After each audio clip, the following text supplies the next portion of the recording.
It's time for ProBox Respect. Not the best of days in terms of weather. I'm here with a good friend of mine, Paul Durso, who I've known a long time. Paul, mate, how are you? Yeah, good to see you. Nice to see you as well.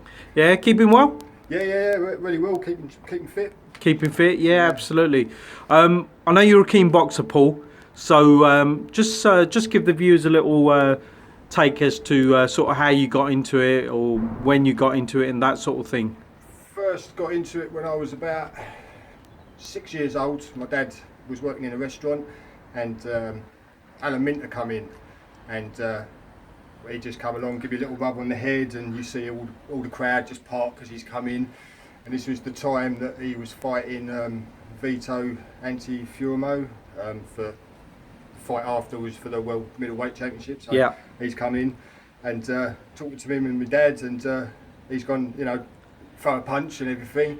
So being little young and small, I've punched him in the old jingle jangles. All right, yeah. I've just put my right I bet hand you felt out. that, yeah. Yeah, he did. Yeah, he's gone round. He's gone, and you're a southpaw as well because I'm right-handed, and I've got him. I think I got him in the jingle, the left side. So, and he's going, got a good punch there because I didn't know who he was. Yeah. So, I caught him, and he's like southpaw, and he's given me a bit of advice. I always remember it being young, and he's always said, always stuck in my head, southpaws are really hard to fight because apparently it's hard to counteract them. And never throw a punch in anger, always keep controlled. So that's basically how I got into liking boxing. Few months later, my dad's come running downstairs and said, "Oh look, Hagler's on, come down watching it," and it was just made a spark, Where did you meet him first, mate? Do you remember? I was only young. It was a restaurant somewhere up in London, North London. Yeah. So with all the restaurants that our family was like supplying all the food to, so that's how we sort of got into it, and just like the respect of it, and got out of it for a few years because I was young. I was into other sports. Got into martial arts. Got into Wing Chun under a fella called Austin Go, who's a Shaolin monk. So he's if you check him out, you'll find out he's like not many people better in the world. It's renowned, yeah. Yeah, renowned. Jackie Chan standards. So got into it from that, but had to travel up to London. Couldn't really afford it being young. Had a desire there, and then when we was younger, we was Derek Angle used to live up the top of the road. That's right, yeah, the cruiserweight, yeah. Commonwealth. Yeah. I think it was Commonwealth. Yeah, he used to fight. I think he used to train out of Thomas Beckett gym. Really nice guy as well. Yeah. And we were all sitting there playing football, and he's come over, used to play football with us, and then one day Frank Bruno was here, and before you know it, we got 50, 60 kids all standing around there, and he's like, Good old days, yeah. Yeah, brilliant days. And then me and Derek become friends. Always wanted to go boxing with him. Yeah. Eventually got a bit of sparring with him, and ended up with a big black eye when I was about 18 with him, and worked with him. And didn't he fight for the was it the European Cruiserweight title or something? World Cruiserweight. Well, yeah. I think it was world. It was who did he fight? The man that knocked out Roy Jones a little while ago. Can't remember, but he's such a gentleman. I remember Derek. He's such a nice guy. Yeah. Still see him around though. Yeah, lovely fella. Yeah. And he got me into it, and we was in his back garden one day, and I took a punch, walked straight into a right jab, and give me a big black eye. I thought I'd broke my face and that. And he said, "You took that well." He said, "He goes, that punch has knocked out a few of his professional fights." And I'm like. So I said to him, "Look, let's go up the gym," and wanted to do it. And he was having a bit of contractual agreement problems with fighting, and it took me a year to get him to go to a gym. And we ended up going to the Lynn gym up in Peckham. Yeah, I think he had the same manager, Paul, as Frank Bruno. It was Terry Lawless. That's it. Yeah. And I think there was looking back on it now, the trainer up there was I think it was Jimmy Tibbs. And I went to shake his hand, and I remember that day he wouldn't shake my hand. He said, "You've got to earn that." And he's a legend, Jimmy Tibbs, still going. And I've met Mark many times. Such a gentleman. He might watch this later. So if you've got a message for Mark, say hello. Hopefully I'll get that respect one day. I doubt I will. And I remember we went into I managed to talk him into taking me up the gym. We went up there, and we had a little spar, and everyone in the gym just stopped, and I didn't know how big he was, in the boxing world. And we had a little spar, and he's going, throw your biggest punch. So I hit it, and Derek's turned around and gone, no, this is how you hit it, and he's just whacked this bag. And then out the corner of his eye, his little shoulders come on his hand, and obviously when we're in the gym, a few phone calls have come.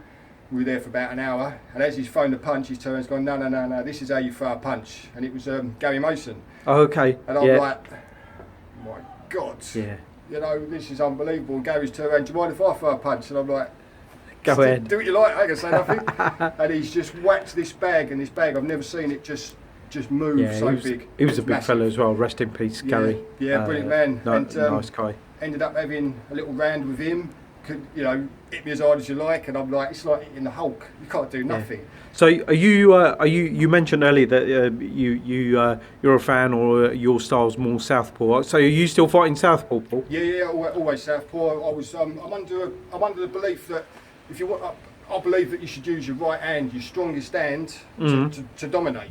To lead. Yeah. You lead. You know, it's your right hand. That's the hand that's the quickest. It's the quickest reflex. It's the one that you can push people around. You know, your right hand is normally 10, 20 times stronger. And being a plasterer as well.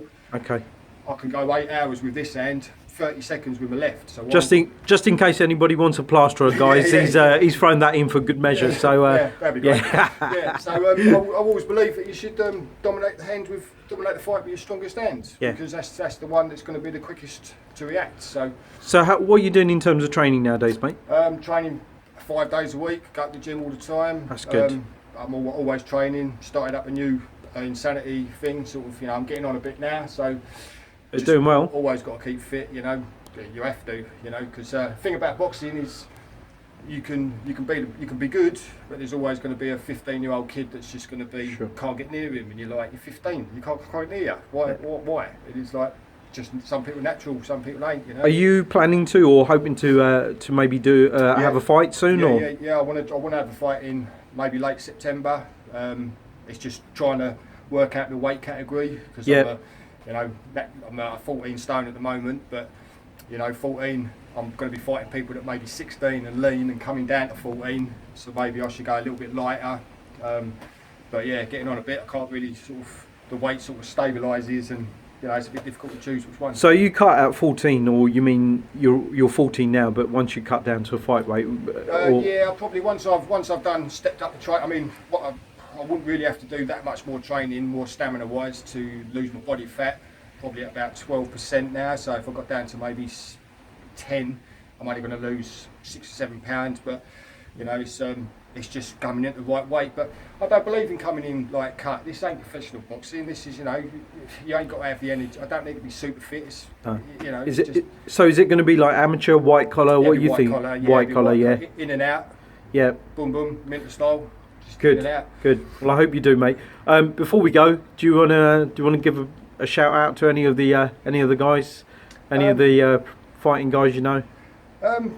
Just anyone that's out there, just keep it going. Just keep training, keep it going. Hit as hard.